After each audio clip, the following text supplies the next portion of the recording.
which is the incomplete dominance, multiple alleles, and polygenic inheritance.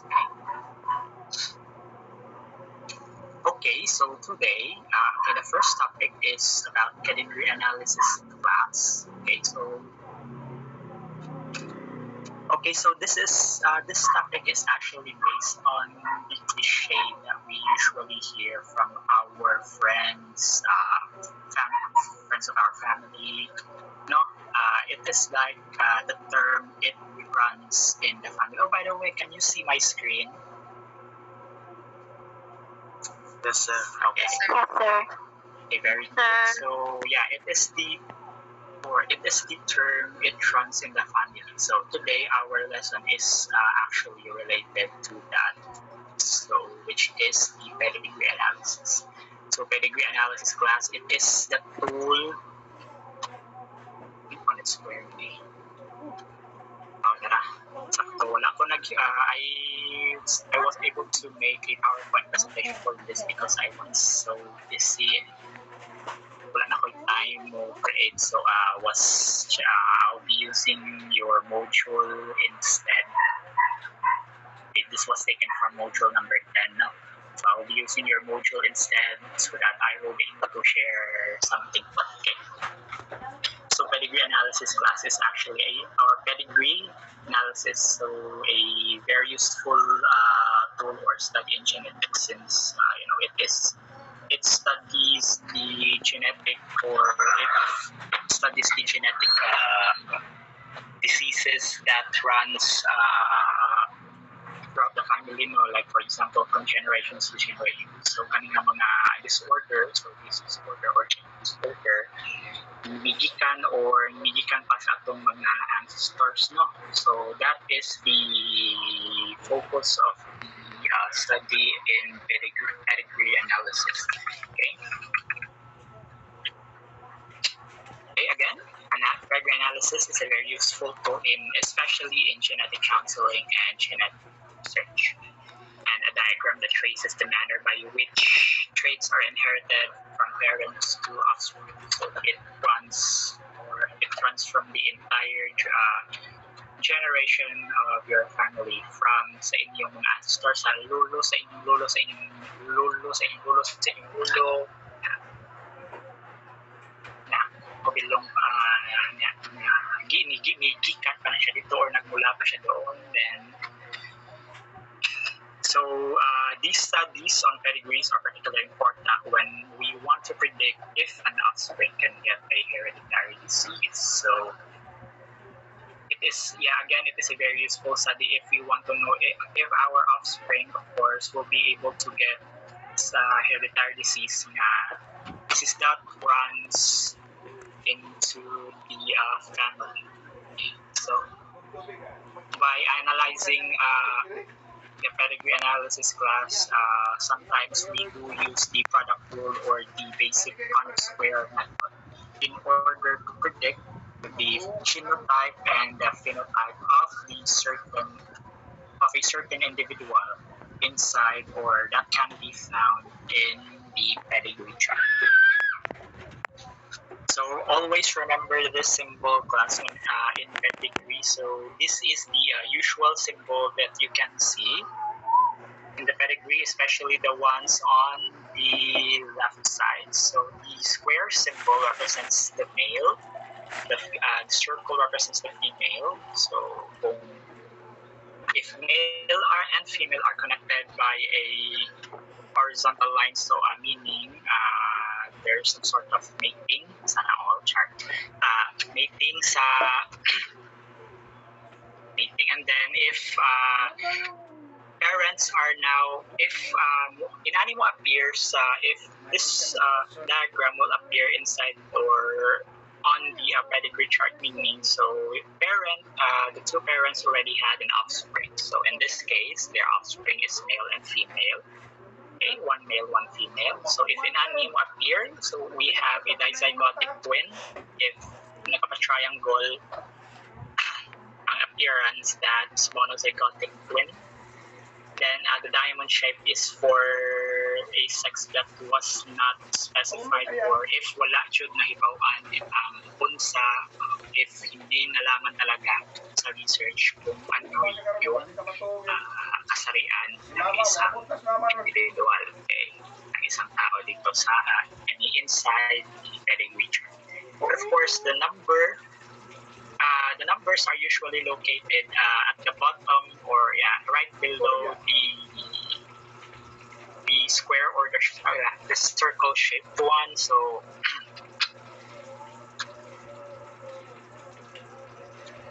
presence binding. Natulog na.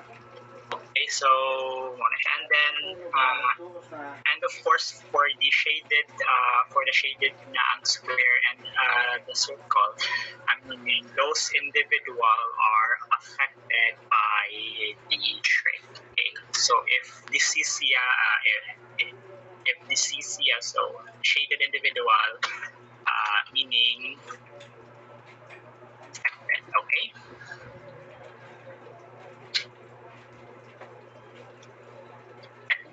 And of course, the symbols that we see on the left side are the less common symbols that we usually use in the pedigree chart.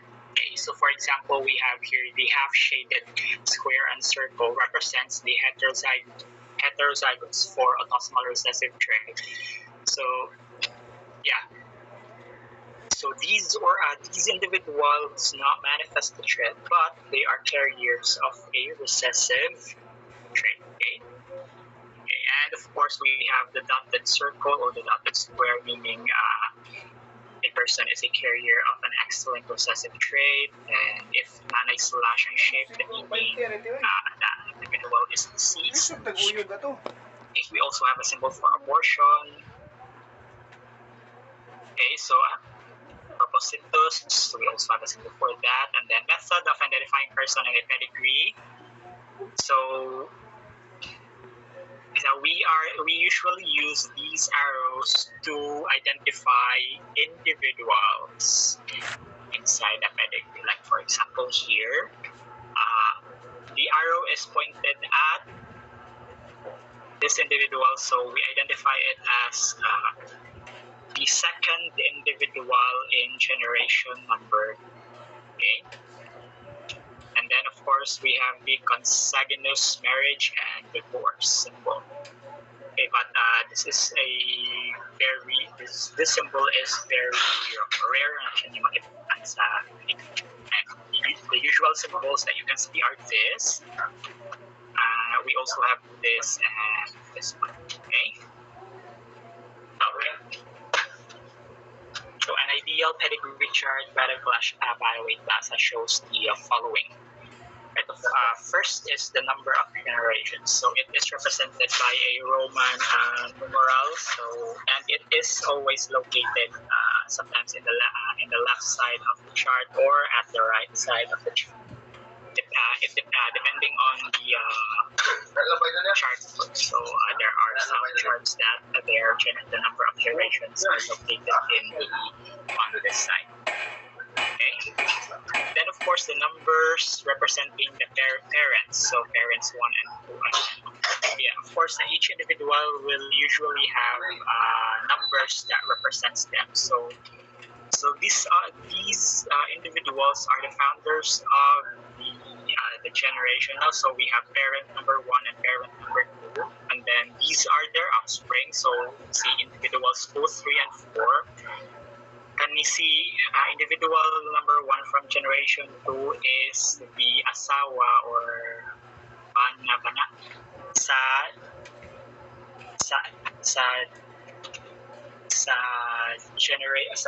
individual from generation 2. Individual from generation 2. Okay, same goes with this one. And of course, the numbers that representing the children in each generation in order of birth. So the lower the number, meaning the older the children. So sa ilaha, nagsuon or sa ilaha manugsuon. So si number 2 is the eldest, then followed by number 3 is the middle child, and individual number 4 from generation 2 is the youngest. Okay. Okay, so your pedigree chart should also show the affected individuals, whether it is a male or a female. Again, class, so if an individual is shaded, meaning he or she is affected by the genetic trait, okay? And then a pedigree chart should also show individuals that are unaffected. So the unshaded ones, these are unaffected individuals, and the shaded are the affected. And of course, mating and other applicable symbols as well, like this. Okay, so this symbol is for mating. So individual number 1 from generation 2 mated with individual number 2 from generation 2. Same goes with individuals number 4 and individuals number 5. Okay. Alright, so any question, class, about sa mga symbols, sa pedigree chart? Do you have any question? Sir, Yeah? kanibang sa, di ba, na kanang first generation or first parent kaning 1 and 2. Kanya, di ba, ang bilo anak kanang tulo, yung anak, Yes. sila anak, I mean. So, ang number na, did yun na mag-start sa 1, 2, and 3? Nga mag-specific lang sa ilang anak. So, abilan dyan ang kanang mga asawa. Oo, apilo ng mga asawa na ay pagsagol-sagol ng di na siya masabtan niya, it is not very easy to understand if, for example, mag-start sa ang number 1 nga number ang number 1 is mag-start sa eldest na sa daughter. So, mas confusing siya ng awon sa pedigree. That is why, if kung unsa ang naadiri kanang o ilan na lang ginagi number 1, 1, 2, 3, but just remember niya kung kinsa to'y connected ra aning line, maura na sila ang managsunod. Okay? And the lower the number, if lower yung number, hindi siya ang mas mabuwan. Okay? Okay, sir. Thank you. Alright. Okay, so in solving pedigree chart class, so we are usually trying to find out if a trait is autosomal dominant, autosomal recessive, X-linked dominant, and X-linked recessive. So sometimes Y-linked dominant, Y-linked recessive, may nana nga trait ang hold on, I'll go take this call.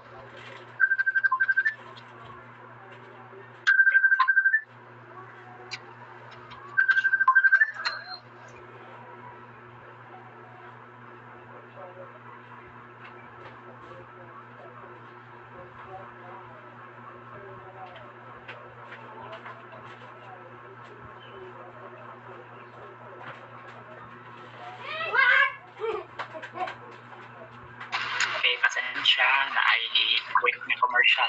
Okay, so again, class, when solving a pedigree chart or when solving pedigree chart, what we are usually trying to find out is if the trait is autosomal dominant, autosomal recessive, X-linked dominant, X-linked recessive, and there are sometimes Y-linked dominant, Y-linked recessive, but Y-linked traits are very rare.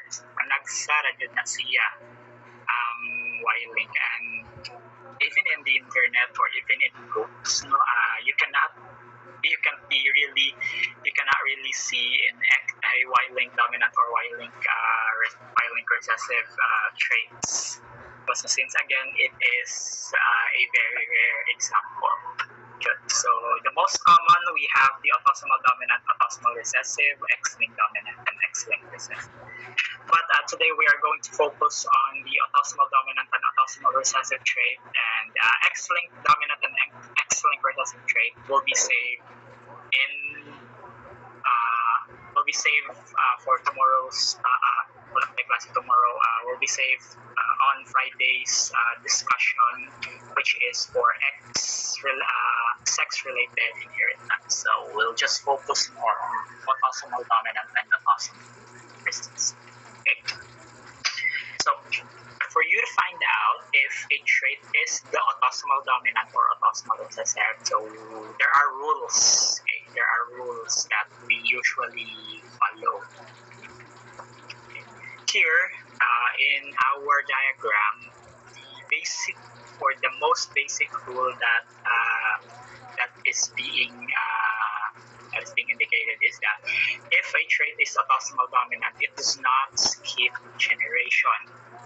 Well, this is the general rule, but in some cases, there are some autosomal dominant trait that skips one generation, then bubalik na to, and then it will go back to the next generation.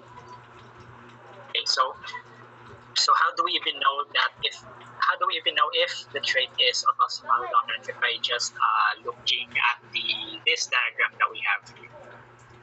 Okay, remember that shaded individuals are affected, then they have a son which is also affected and a daughter which is unaffected.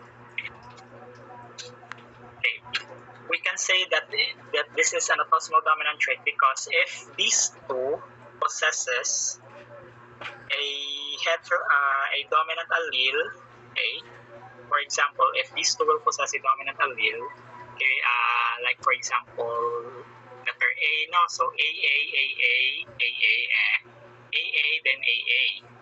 Okay. So if we are going to cross them using product rule or Punnett square, their offspring should also be affected. So, but in this case, there is one children which is not affected. So it might be that parents are heterozygous, meaning if a trait is still dominant, they will both parents will still manifest the trait. So product rule again. So if both parents are heterozygous, use a product rule to determine the phenotypic and genotypic ratio. So and in this case, see the son is affected and the daughter is affected. So most probably the son is either homozygous or heterozygous, and the daughter is homozygous. So, since duhaman ka trait ang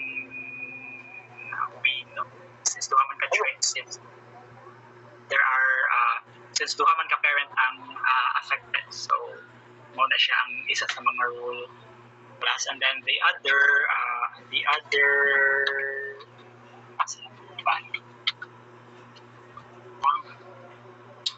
tawag pa nga akong notes. Okay, just give me one moment.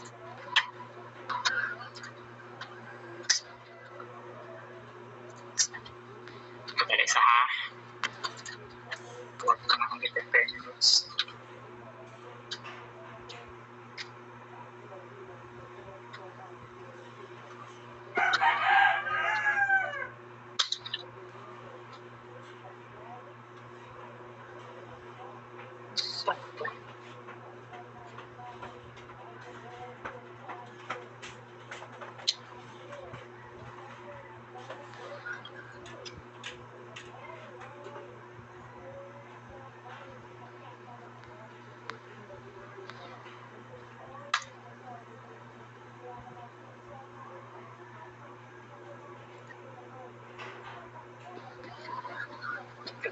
Wait sa class.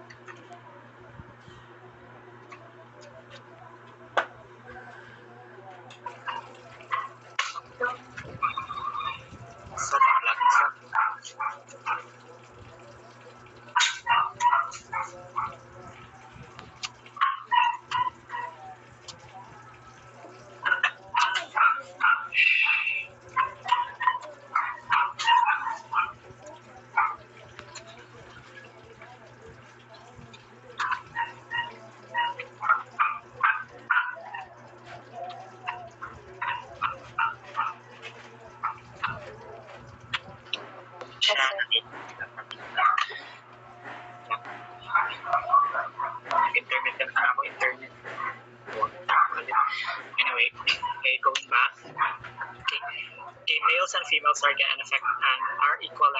likely to have the trait as it is shown here in the autosomal dominant pedigree chart. Okay, so both males and females are affected. Okay, then next is that there is a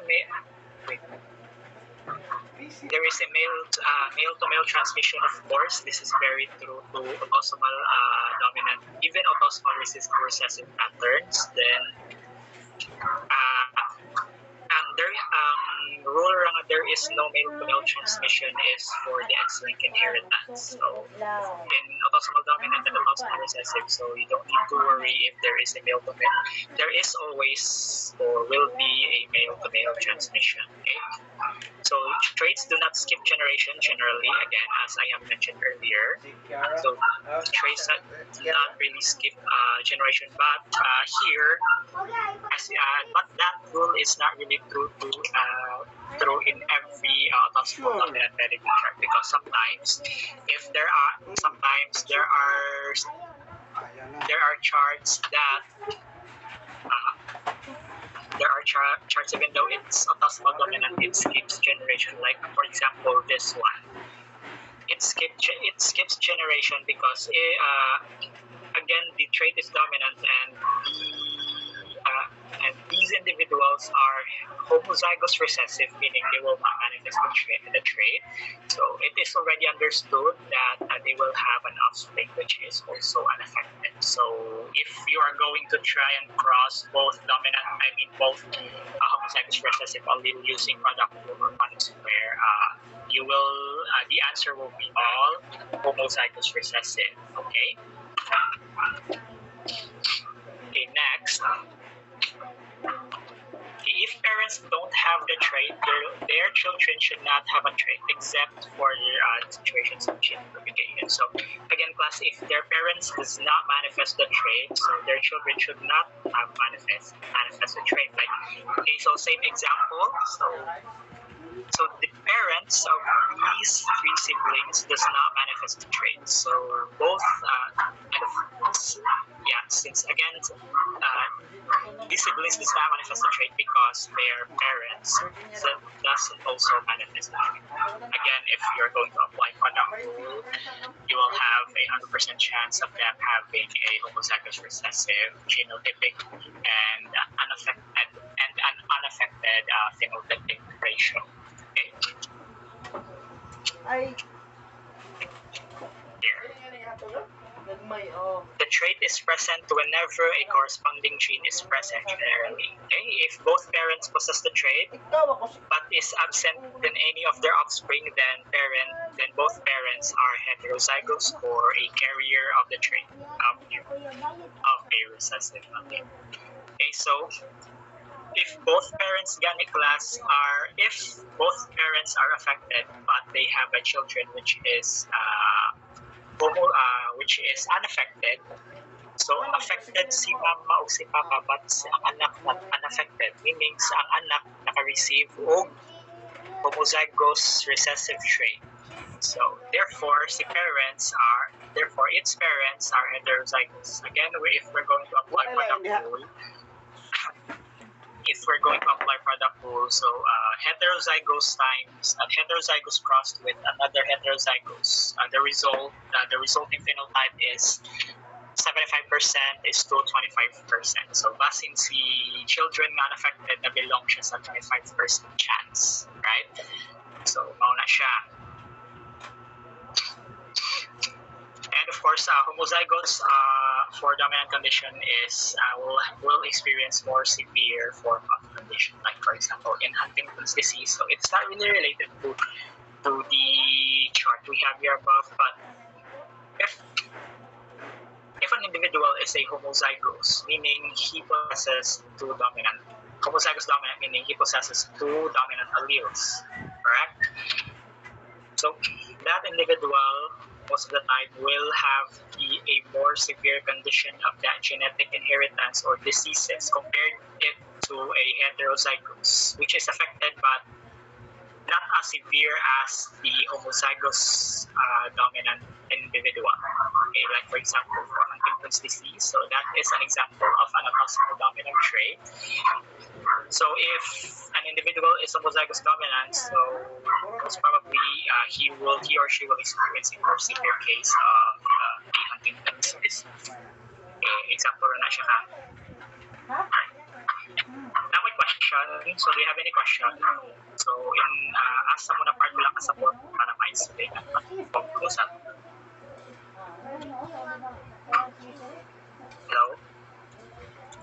Ay, hello? Asa mo na, basing na may part class na wala mo kasabot, please don't hesitate or feel free to ask question para masaktan sa tanan. Okay? Any question?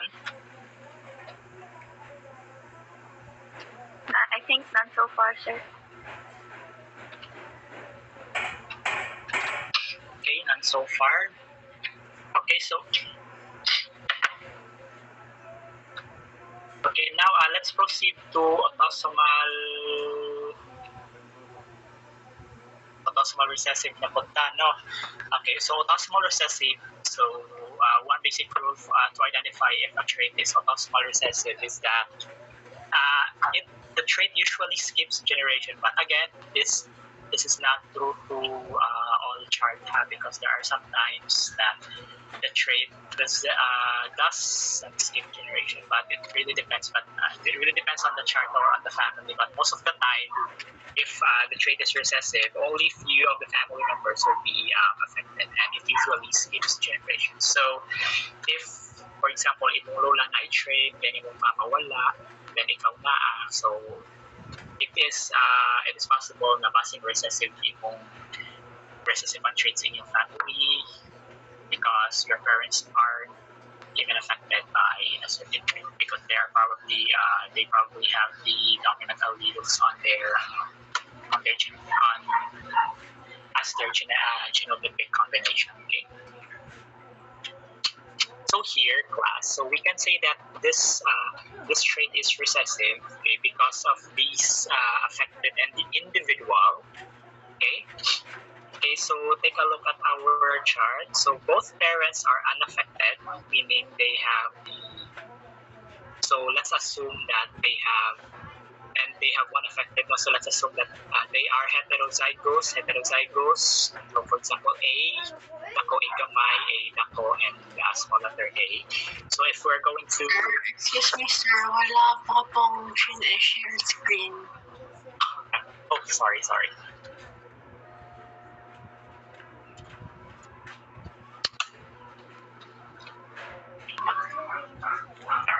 Okay, can you see my screen, everyone? Yes, sir. Sorry, I don't have my picture. Anyway, so both parents are unaffected, no?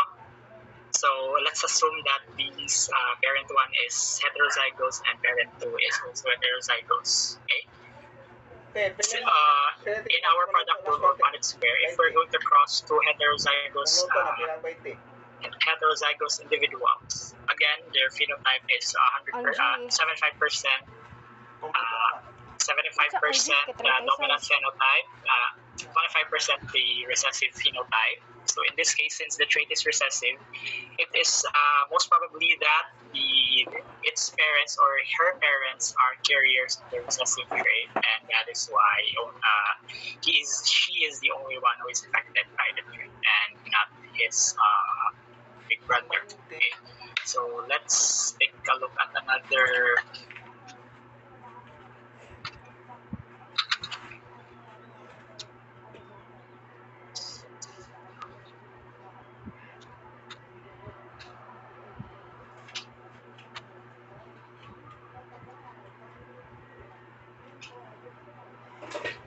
You can actually use this link class for you to know other rules on how to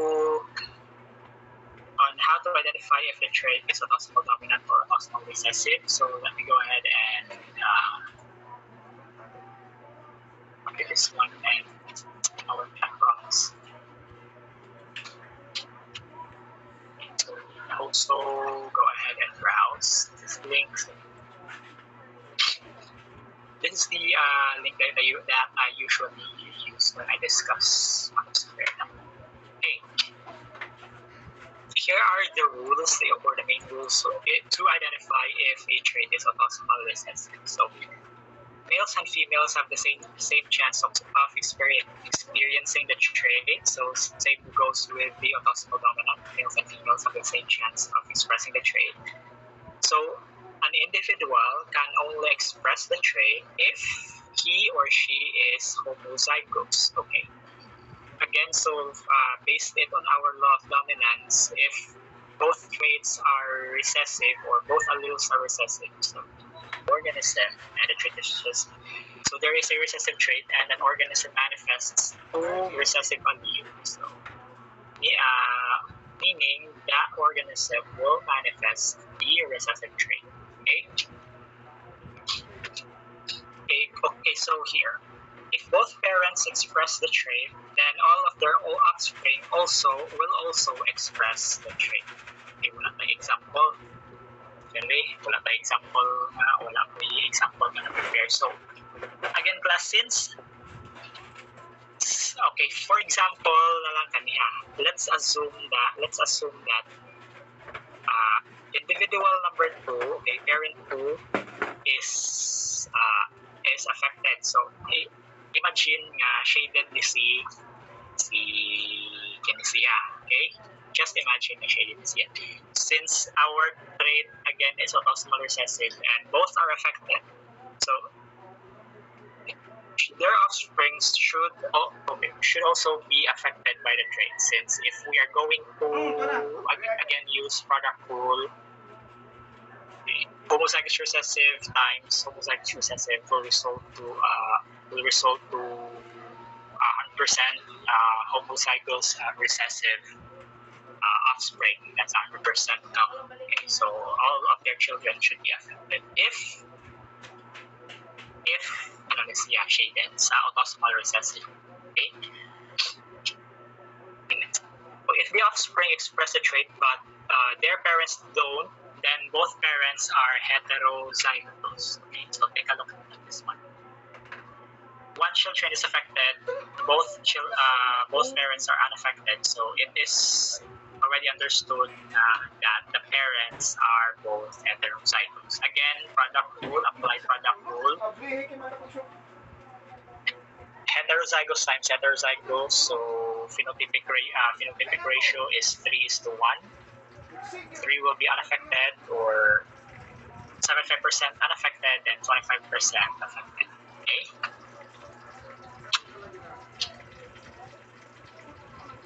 So if one parent expresses the trait, then their offspring who don't express it are heterozygous. So if one parent expresses the trait, then their offspring who do not express it are heterozygous. Okay.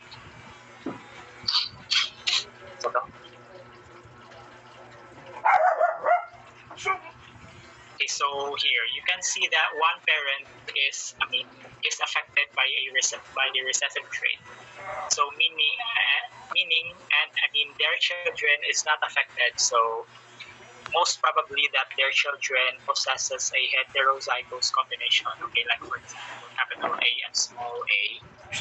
Basa, since again, because again, apply product rule. So if you are always going to apply the product rule or make a Punnett square when identifying if the trait being mentioned or the trait that is mentioned is autosomal dominant or autosomal recessive. So we are always going to use the product rule or the Punnett square when it comes to pedigree analysis. And of course, the last one, trait can skip generation. So, well, again, it is not true to all. As you can see here, the trait is not skip generation, but there are most of the time, when the trait is autosomal recessive, meaning it skips generation most of the time.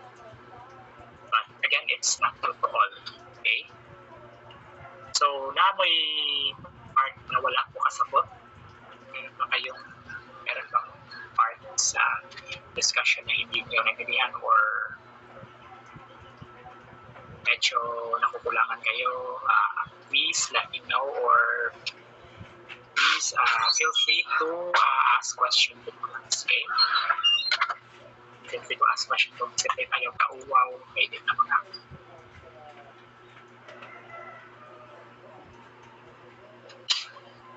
Sir, shaded is always dominant. No, shaded individual is not always dominant. It could be recessive siya, klasa. Sir, how do you know, sir, if recessive or dominant siya kung shaded? Or paano siya malaman if hetero or homo siya? Yes, that is the time that we will be using our product to know if the trait is dominant or recessive. Okay, dito tayo example na blank. Okay, ay nato. Kini blank mo na siya, so we don't know if this is an autosomal dominant and autosomal recessive, no? Or autosomal recessive. So, when you are trying to find out if the trait is autosomal dominant and autosomal recessive, so you need to look at each and every individual or each and every information that you can see inside, around the pedigree chart, okay? So like for example, kini, si parent number 2 is affected, parent number 1 is unaffected, and he has an offspring which is actually offspring duha affected and ang usa dili. Okay? Then kani sila nga duha na sila ay offspring unaffected sila but they have an offspring which is affected. So kailangan na siya pagtanaw class. So you need to first, when identifying, you need to i-assume sa ninyo or mugna sa mo mga genotype of each and every individual. So mugna sa mo if like for example pasuwan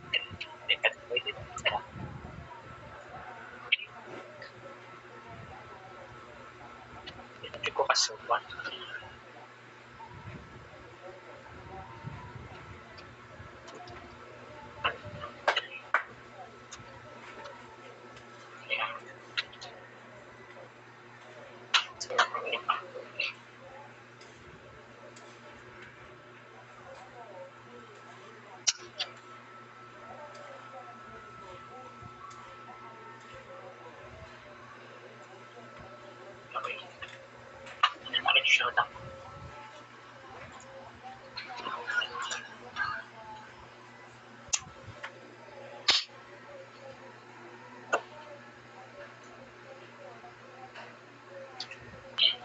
Class, for example, magmugna ta ha kung unsa ba ni then i-apply na nato ang eliminate na nato ang mga traits na if ang mga traits nga not applicable sa diri. Okay, so like for example, we still don't know if this trait is an autosomal dominant or autosomal recessive. So let's assume autosomal dominancy trait. Pag-assume sa ta nga autosomal dominancy trait. So if autosomal dominancy trait, so let's put a genotypic representation on each individual. So if autosomal dominant trait, for example, ibugna patahang autosomal dominant traits. Yeah, so possible genotypic combination are this one. It's either homozygous dominant or homozygous recessive or heterozygous. Then since recessive siya, mauna siyang possible dominant trait. Okay. Then we see nga, then take a look at their offspring. There are 2 affected and 2 unaffected. So since there are 2 affected and so if there are 2 affected and 1 is unaffected, so there's a chance nga so kung i-cross ni sila natong if i-cross ni sila natong aduha class both ang homozygous, so the result will be 20. all of them should be affected, di ba? And since na may dili affected, so crush out na ni siya, di na siya possible kay if in-ani gani ang phenotype or ang genotype sa individual, dapat all of their offspring should be affected. And since na may not affected, so mauna ni siya, we can say that mauna ni siya ang genotypic combination sa affected na parent. Okay? Okay, so again, since we already know na kinapauniyahang genotype and since we cross a heterozygous genetic combination with a homozygous recessive one, so it is possible that the genetic combination or their genotype is this for the affected ones. Okay, for the affected ones, and then affected na no. So we can also say that okay, so let's assume, since what I was saying family history, let's assume na heterozygous po si parent. Si parents. So again, so correct ra siya no sa dere. So we can say that all offspring is affected. Again, by using the product rule, pwede siya may ani-gani. So we still don't know, but pwede gani siya may as possible ang genotype. Okay. So possible genotype ani nana, or we can say that kung sila mga possible genotype niya. But here, okay, so kapit na tama umano kung dominant man or recessive. Then let's try to check this one. Okay. So kung both ganin ni sila recessive, meaning their offspring should all be recessive. Okay? Dapat shaded na siya, shaded. Yeah, dili man shaded. Dili man sa shaded class, meaning na, it could be na since dili siya confirmed as autosomal dominant, meaning this trait is autosomal recessive. Okay, kung dili man siya we cannot confirm that this is autosomal dominant because of this information that we see here. If both of this possesses a recessive or homozygous recessive trait, all of their offspring should not be affected by the trait. And since na may usang affected, so dili siya, so we cannot say that this one is an autosomal dominant. So ang gibugna-bugna na itong autosomal dominant, X na to siya, crush out na to ninyo, then we can say that this trait is autosomal recessive. Then we can say that this trait is autosomal recessive by a simple process of kanang mag-eliminate rabit pag mga info. You are going to eliminate some of your assumptions when analyzing a pedigree chart. Nakuha ninyo. Murag ko'y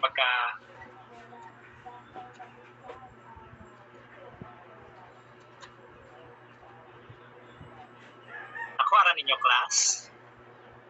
Another example, okay.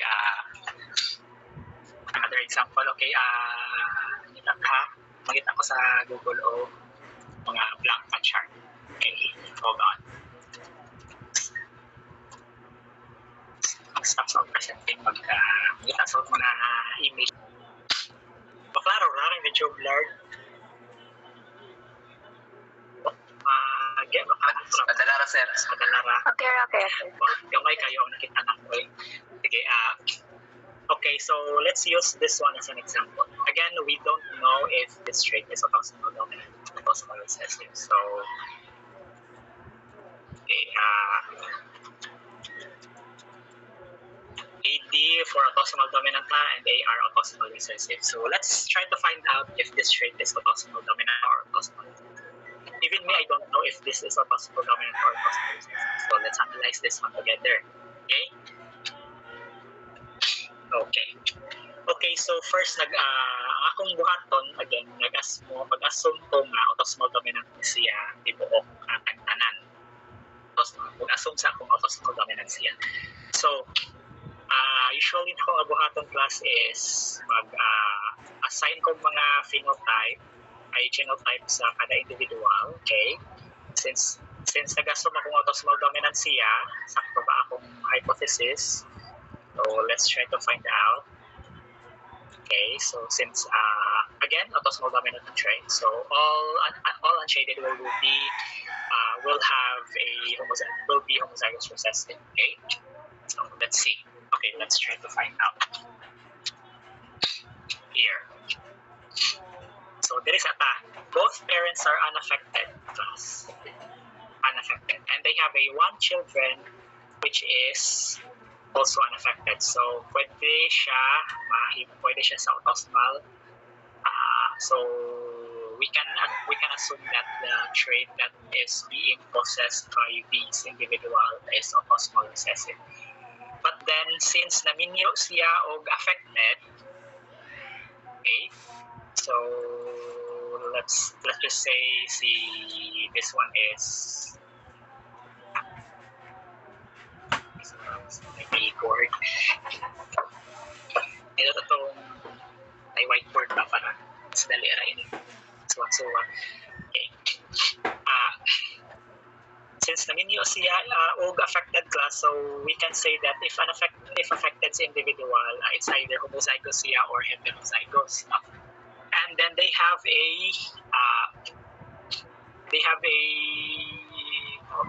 daughter which are all affected. So or ana iyahang genotype nakita na siya or listed lang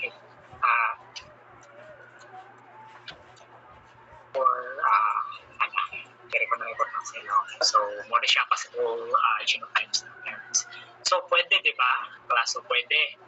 And then di rin na sa tamo proceed sa wala pa nato na butangan mo info.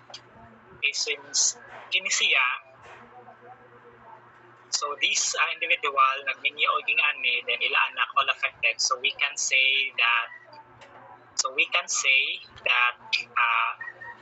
pwede siya affected gani in ana or in ana. Okay, affected in ana or in ana.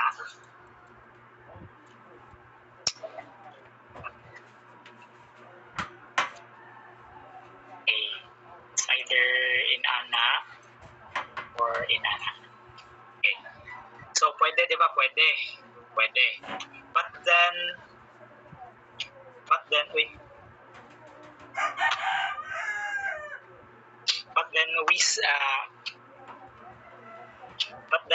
they have an offspring which is unaffected. So we don't know any information about their wives, pero their children are unaffected. So we can say that this trait is autosomal dominant siya by all of their because of the information that we have because since gibutangan man siya natong mga each and every kind of phenotype no, and pwede na to actually ma-eliminate ang mga dili iyahang genotype. So it's just kanang trying to kanang class ba mura na kami nag-assume og mga genotypes sa kada individual, then eliminate those genotypes that are not true sa isang individual, and that way you will be able to determine if the trait is autosomal dominant and autosomal recessive. So this trait, we can consider this trait autosomal dominant because as you can see, if we butangan nato siya sa genotype ni murag ni confirm o jud ang nag-confirm na autosomal dominant isa kanya. So yeah, whether it's homozygous dominant pa na or heterozygous, as long as autosomal dominant gani class, autosomal dominant yun siya. So it's either iyang trait is heterozygous again and homozygous pa rin. Okay, so eliminate na nga possibility ng autosomal recessive siya because again, pag butang na tagsa-tagsa ka mga genotypes sa kada individual ni murag ni raman siya tawagan siya sa iya. Murag ni confirm ni confirm siya sa ni confirm ra tanan ang iyahang mga ang atong mga tagsa-tagsa na genotype nagipangutang. So we can say that this one is autosomal dominant in trait. So, pasal nanawag pa ng mga question diri. Kasabot ra mo class. And if wala ko dyan makasabot, okay, I'll try to look for some supplementary or some notes that explains further that explains if a trait is autosomal dominant or autosomal recessive. And you can also use the link, the one that I have sent earlier.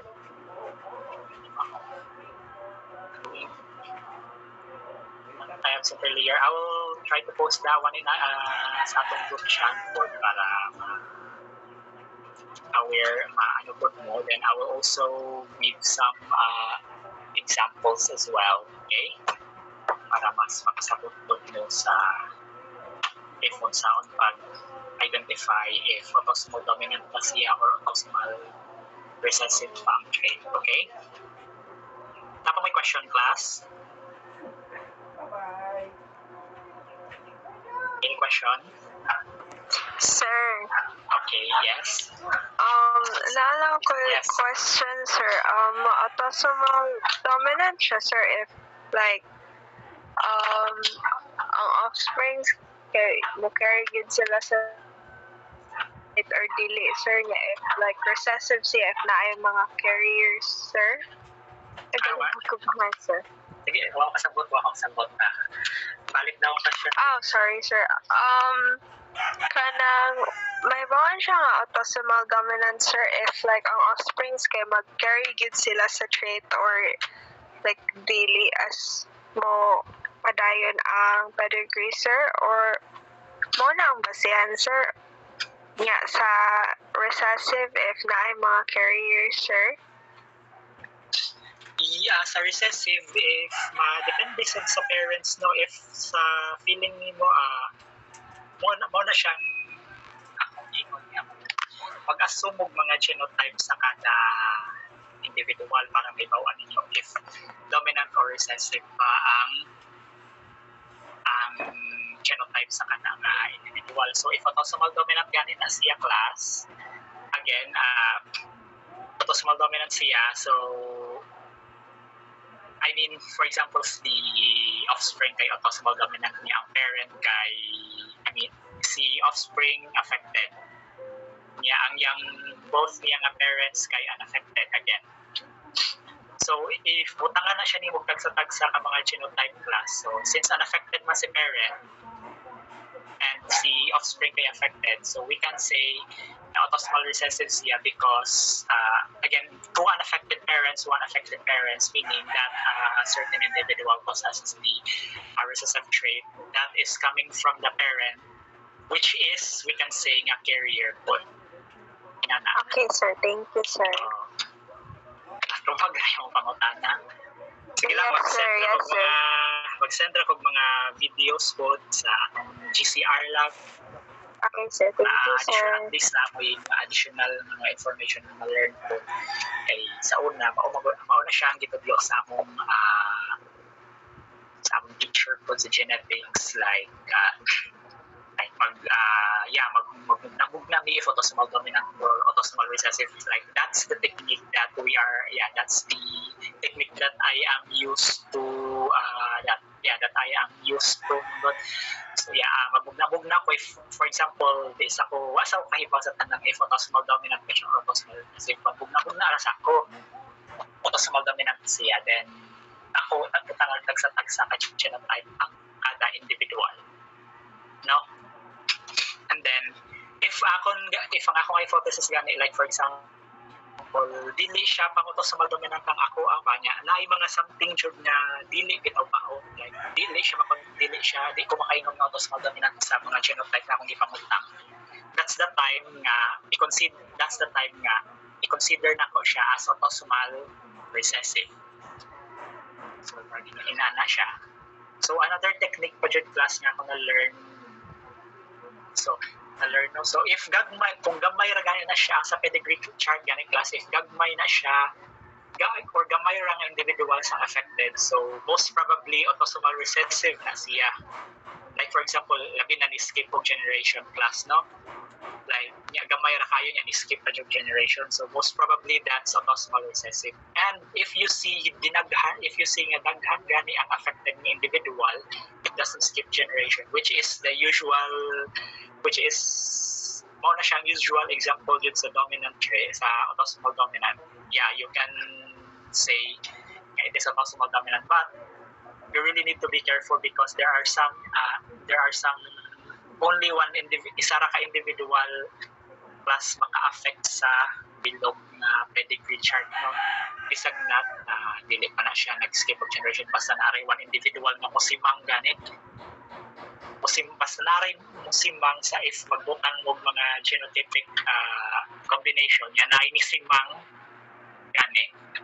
Like nag-assume kang autosomal dominant, yan ay isa ka individual manisimang mo to. May possibility nga autosomal recessive na siya basta naanay bisag usa ka individual na musimang diha sa pedigree chart ninyo.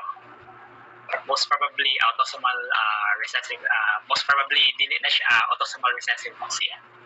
So again class sa exam, so most probably kanang autosomal recessive nga akong mabutang is gamay ra jud na siya ang affected. Even sa ENMAD sa exam para mag like it's like an achievement exam when you enter when you want to study medicine, even in ENMAD class. So na question about pedigree analysis. So most of the time ang ilang ibutang kay kana bitawng gagmay ra siya nga trait din skip your generation, so that's autosomal recessive. O if daghan kay na siya, like for example tanan nga generation na then daghan silang affected, so most probably that's an autosomal dominant. But then again, don't worry, I will be sending some additional notes for you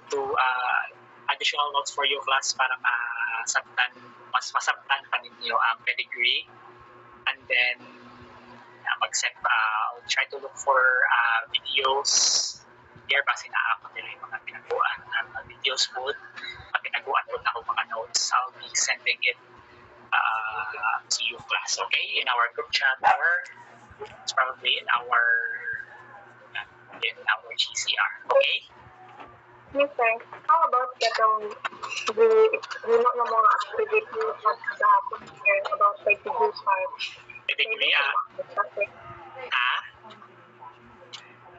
Katang mo na mga activities hapon. Last time dahil. Oo, kahapon. Ngayon sa may Pwede explain about wala ko kag-guess type daw ay mong parang chat lang. Chatting kay kadi ko ka sa kayo sa imong ilinsulting. Type ratio lang ilalagay. No, in the exam, by the way, class, according to Lady Kathleen Tan here, sir, ang genotype ratio lang ang ilalagay. So, stop share, stop presenting. So, class, in the exam, I will ask if autosomal dominant, butang ko pedigree chart, diha. Kung i-ask sa exam is ang genotype sa isa ka individual nga akong i-choose.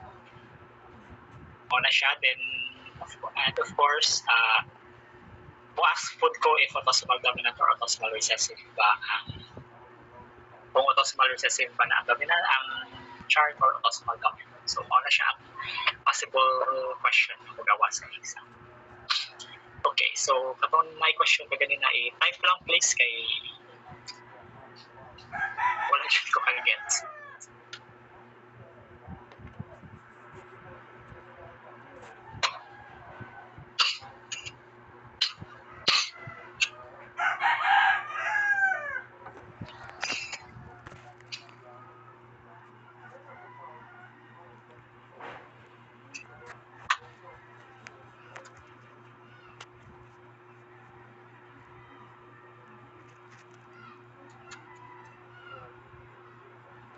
question, no?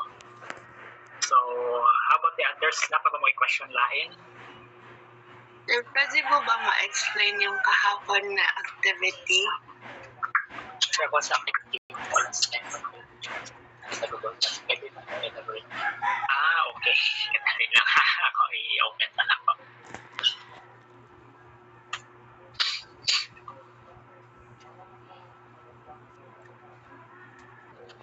Okay, class. So, sa kining activity class, I'm not really asking if autosomal dominant ba si trait. Naghatag og overview sa atong i-discussion ba?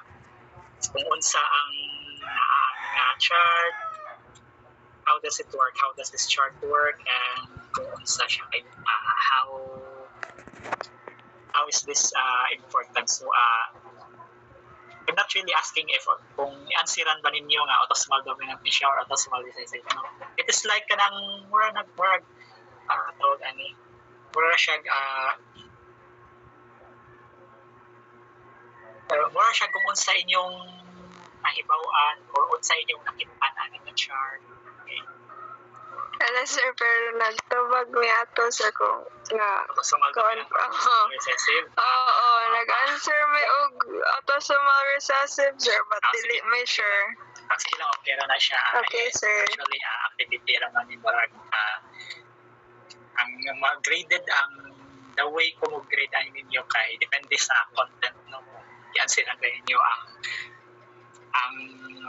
what does it show, how does it work, and why is it important. So, ma-origin na ang akong ipangita sa kining activity. So, diyan ka mo gradean. So, if may answer mo ba autosomal dominant or autosomal recessive, so, sige lang, okay na siya. At least, try mo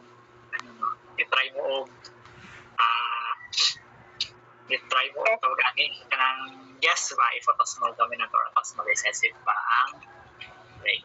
Okay? Dagan pag wala ka submit ha, kindly submit deadline gabi iba ya.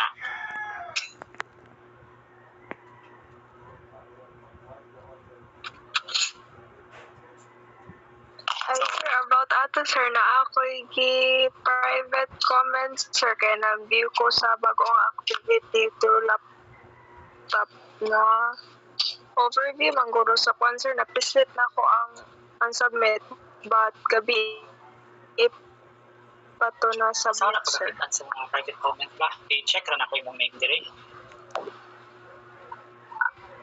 Sa name dire. Mura sir, wala po ko kabalo sir. Nicole. Bianca, yes sir. Ano lang gina-turn in? Ang date man sir, because kagahapon pa na sir, then na-unsubmit na ko ganiya pag-drive view sa bago. Okay. Sige. Okay sir.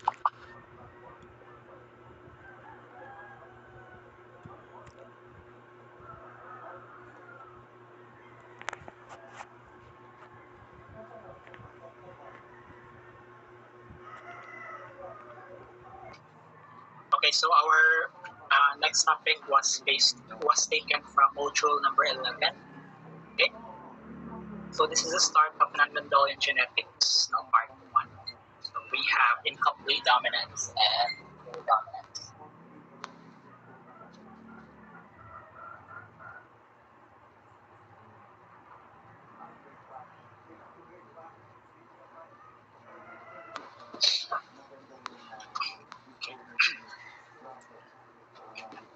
Okay, so first ano gitawag na siya nga ng Mendelian genetics? So why is everybody wondering why is it called as Mendelian genetics? Well, that is because compared to Mendelian genetics, non-Mendelian genetics is not really is a pattern of inheritance that does not really follow the basic Mendelian rules or the Mendel's 3 laws of inheritance. Like we have the law of dominance, law of independent assortment, and law of segregation.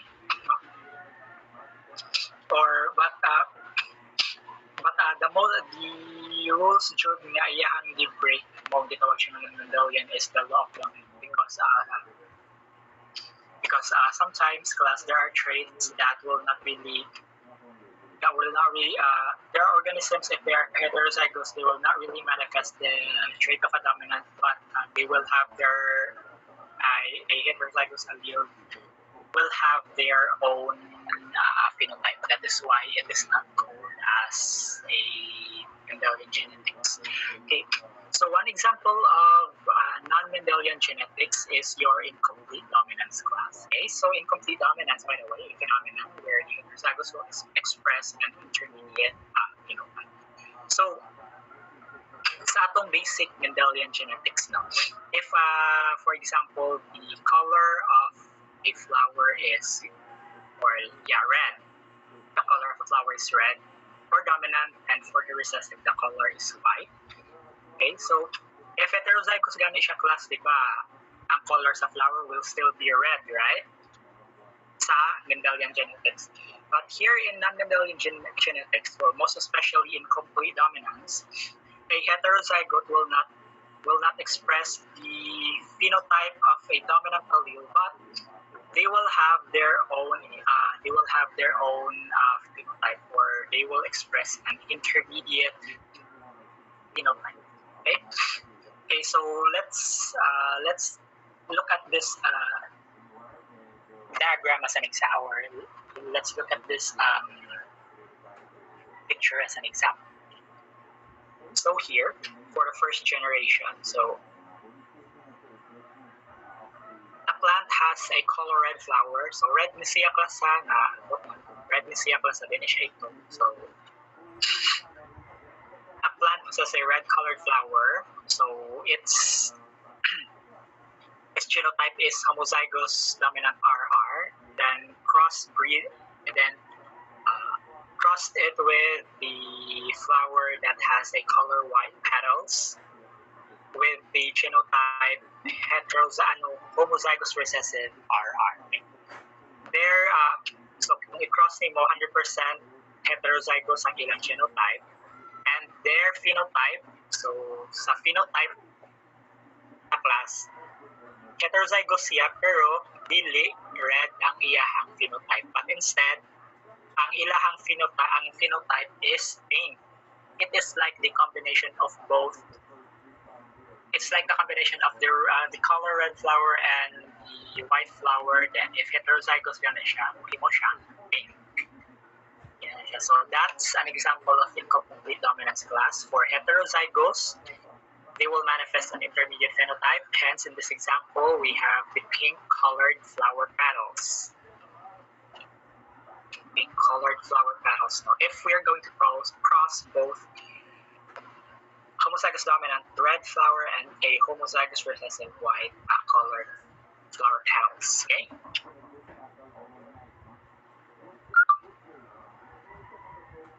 Okay. Then for our second generation class, so di ba, the flower is, okay, so we are going to cross two heterozygous ng genotype, and heterozygous organism will manifest pink colored, di ba? Color pink na petals, di ba?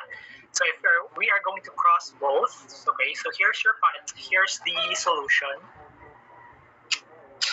So na siya'y homozygous dominant R, heterozygous na RR, and homozygous recessive R. So, yung phenotypic ratio is 1:2:1, since incomplete dominance, homozygous dominant R is red, red colored flower petals, then kung heterozygous kay pink siya, then homozygous kay white. Okay, so muna siya yung phenotypic ratio. So phenotypic and genotypic ratio will be the same sa sa incomplete dominance instead of 3:1. Kay again, a heterozygous combination will manifest an intermediate phenotype, which is red. So dili siya red, which is pink. So dili siya red, kundi pink siya kasi heterozygous. Kung ang dominant allele is red. Any question? None, sir. Okay. sabot ra sa incomplete dominance. Okay, sir. Ano to? Ask if yung daughter na organism is yung magka-patches instead Yes. of Okay. Then if, for example, pwede ra sad gani if, like for example, we're going to cross a heterozygous, heterozygous flower to a homozygous recessive one. So, ang change na po niya ang result dahil sa phenotypic ratio, sa phenotypic and the genotypic ratio. So, it is also possible if we are going to cross a pink and white, pink flower or white flower or pink or black flower, pwede na sila. Basta incomplete dominance gani, always remember class nga yung phenotype, it's like a combination of two, it's like the combination of the phenotype of a combination of the dominant phenotype and the recessive phenotype. So kung i-mix yan mo, di ba, ang white o red kay the pink na siya. So mura ginana siya nga, mura ginana yung concept sa incomplete dominance. So kung heterozygous, lahi ang phenotype, dili siya red, dili siya white, then pink. Okay? Another example, the hair color of the horse. So the black hair color sa horse is dominant and white sa recessive. So homozygous dominant na si black klasa and homozygous recessive ang white.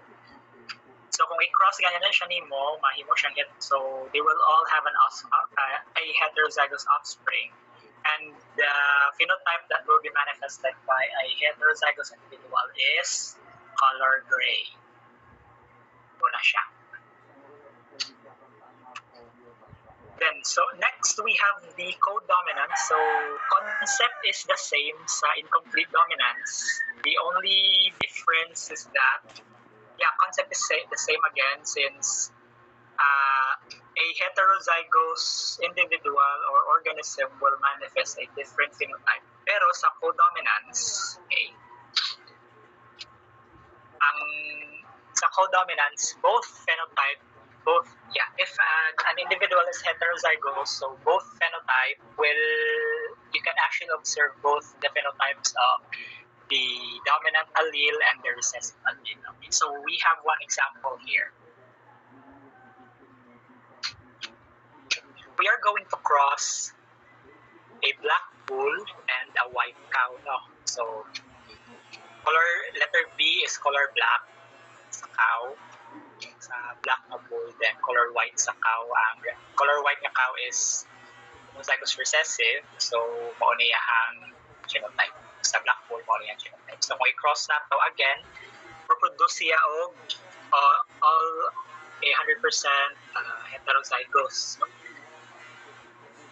So, sa codominance class, so both the black and the white color will actually appear no sa ilang offspring. That is why we have the black and white cow, as you can see here in the picture. You can see the black.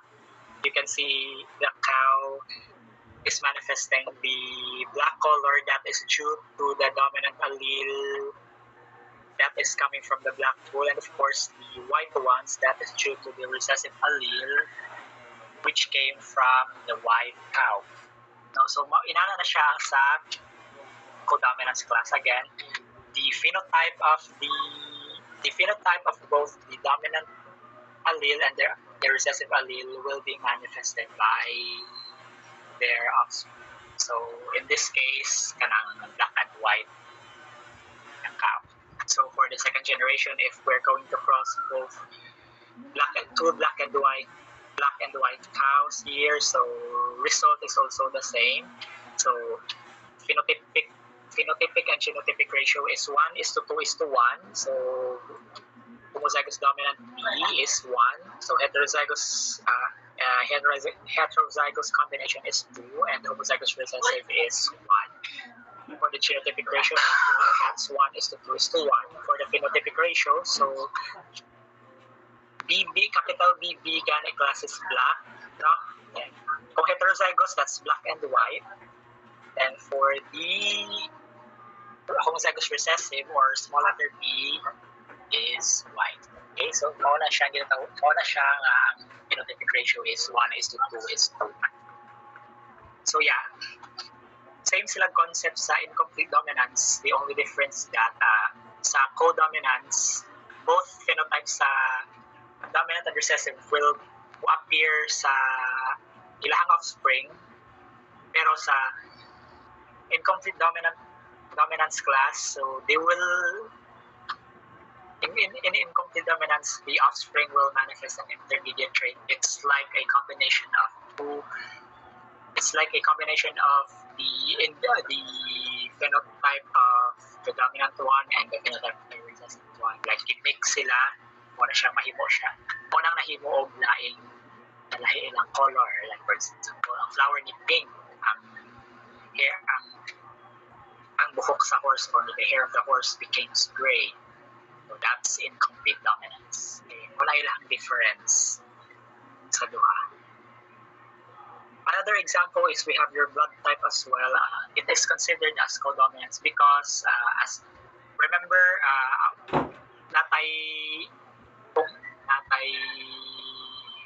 blood types is A, B, B, and O.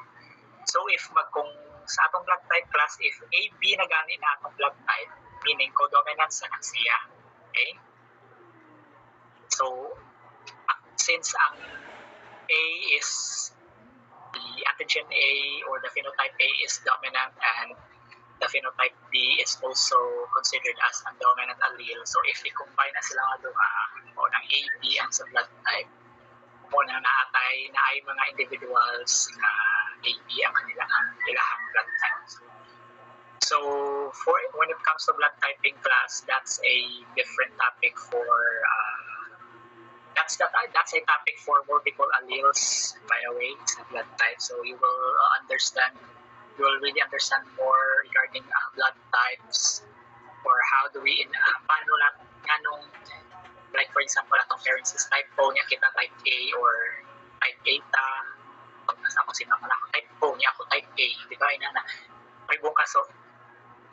Let's save the topic for multiple alleles, by the way class, which will be included supposedly here, pero happy to work at time. Okay, so do you have any question, by the way, sa codominance and incomplete dominance?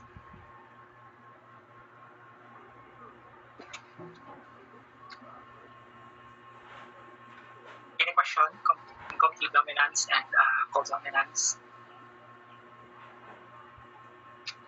Okay, if wala na, let's proceed to the last topic that we have, which is polygenic inheritance. Okay, kung na may question class, don't hesitate to ask me. So, polygenic inheritance class, meaning a single trait is governed is governed by multiple alleles or genes. So there are many genes that are actually contributing to the expression of a certain phenotype. Muna siya ang polygenic inheritance. So one of the example of a polygenic inheritance is our height, our weight, and our skin color. So in polygenic inheritance class, the concept is that the more dominant alleles that you have, like for example, ibutang nato sa height. So our height, so the ones that are nag-contribute sa atong height is the number of dominant alleles that we have. Okay? Like for example, if for example taas pa atong height is around for the more dominant alleles that you have, the taller the person is. Inana na siya ang concept sa polygenic inheritance. So if daghan kang dominant gene or dominant allele sa height, mas taas ang mas taller ka. Okay? So if you have a lot of recessive alleles, dapat mas putot ka. Murag inana ba? Kaya na siya. So let's try to solve one polygenic inheritance problem here. Okay, another example, by the way, of a polygenic inheritance is the skin color. So the lighter your skin is, so daghan kag recessive alleles, and the darker your complexion, daghan kag dominant alleles nga nag-contribute sa imong darker na complexions. So, ginana na siya class ang concept sa polygenic inheritance. Okay, so let's solve one problem for polygenic inheritance. So here.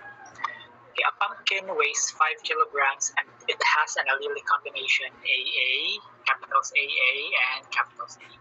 It was crossed with another pumpkin that weighs 3.5 kilograms. Mao ni ang genotype sa 3.5 kilograms. So, determine the possible phenotype. Like for example, pila ang weight nga makontribute if i-cross na to ang 5 kilograms of 3.5 kilograms, the phenotypic ratio and as well as the genotypic ratio. So, mao ni siya class. Every dominant allele adds 1 kilogram to the weight of a pumpkin, and every recessive allele adds 500 grams sa pumpkin. Base weight is 1 kilogram. So always remember this one class. Okay, so sa dominant allele, mao ni nga i-add. So sa recessive allele, mao ni i-add. Then ang base weight is 1 kilogram. So, kasi makutana mo, sir, nanong 5 kilo? Sir, 5 kilograms lagi ang weight sa pumpkin. Nanong 5 kilograms na iyang weight? Yan na iyang genotype. So, ano ni siya class? 5 kilograms. So remember, we have a base weight of 1 kilogram, and every dominant allele adds 1 kilogram. No, so mao ni siya ang genetic combination sa pumpkin na 5 kilograms.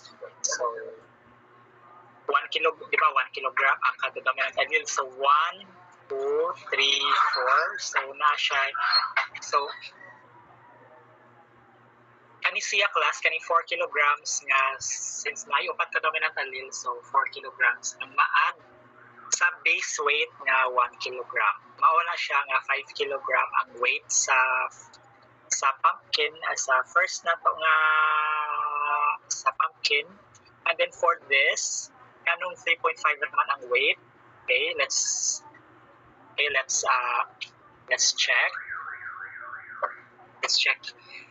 Every dominant allele adds 1 kilogram. Every recessive allele adds 500 grams. Okay? So, 500 grams. So, one recessive allele, that's 500 grams. Another recessive allele plus 500 grams, so 1 kilogram. Plus 1 kilogram, so that's 2 kilogram. Then we also have another recessive allele that adds 0.5 kilograms. Then, so 2.5 kilograms sa tanang class, i-add ni nato ang 2.5 kilograms sa base weight nga 1 kilogram, mauna siyang 3.5 kilograms. Okay? Ano siya? So if i-cross ni nato si 5 kilograms with the genotypic combination of this one and si 3 kilograms na pumpkin nga na genotypic combination ni inani, then inani ang mugawas sa Punnett square. Okay? Inani ang mugawas sa Punnett square. There. Then, after that, we are going to identify the genotypic ratio. So,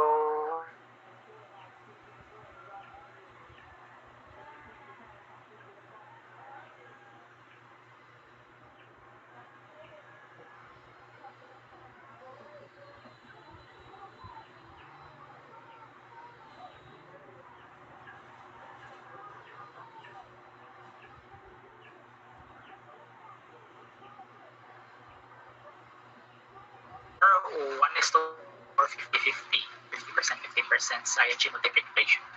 But for the phenotypic ratio class, lahi na ang atong phenotypic ratio. Sa phenotypic ratio, murag na siya change sa phenotypic ratio. So since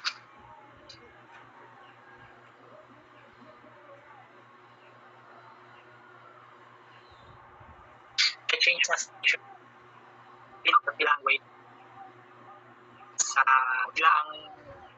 ilahang maging offspring. So at the weight class, so again remember na every woman nakaliya 1 kilogram, every 1 recessive allele.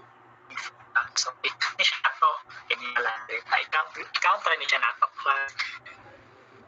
So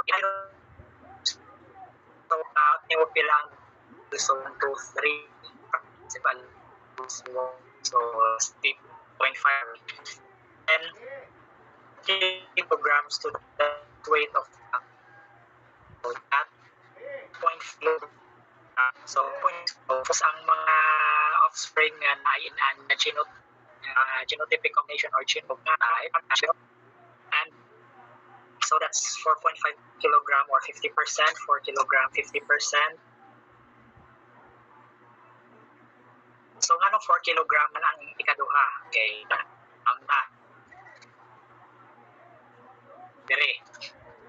Again, as count the number of units and count that's 2 kilogram. Okay, so that already breaking up. Then i-add na this way na to 1 kilogram. So, on a kilogram and okay, so that goes 50%. So, inanong question. So, question. Wala na, sir.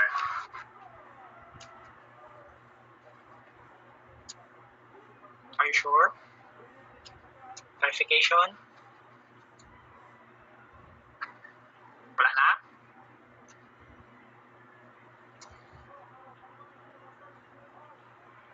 Nakasabot ra mo sa polygenic inheritance ko sa codominant sir 2 times siya maggawa.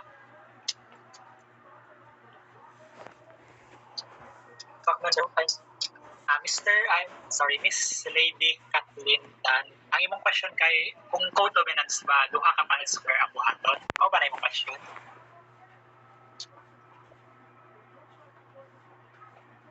Not necessarily. Okay, not necessarily. No, depende sa i-ask sa problem. Okay, sa atong problem, depende sa given. Depende sa given nga problem. Murag same ra gyapon sa problem sa sa monohybrid cross. Murag inana ra siya gyapon nga concept. Ang nalakalahiran nila kay ang murag mulahi na ang phenotypic ko ay ang phenotypic ratio because codominance and incomplete dominance is will manifest basta heterozygous they will manifest a different. Maura na siya. So, depende gyapon na siya sa given, okay? Like for example, sa codominance mo ask ko. Sa, okay, kanang incomplete dominance nga problem i-cross ni si AA, capital A, small a, then si another capital A and small a, i-cross na siya nimo, then give me the phenotypic ratio, the genotypic ratio. Okay, give me the phenotypic ratio and give me the genotypic ratio. Inanara nga question ang mugawa sa atong exam inana. Basta incomplete dominance o codominance. So, depende again sa given, okay?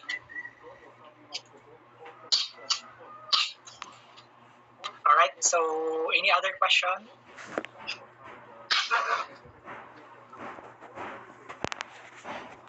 Okay, so if wala na mo question class, mag-send kong mga notes sa inyong GCR, ha.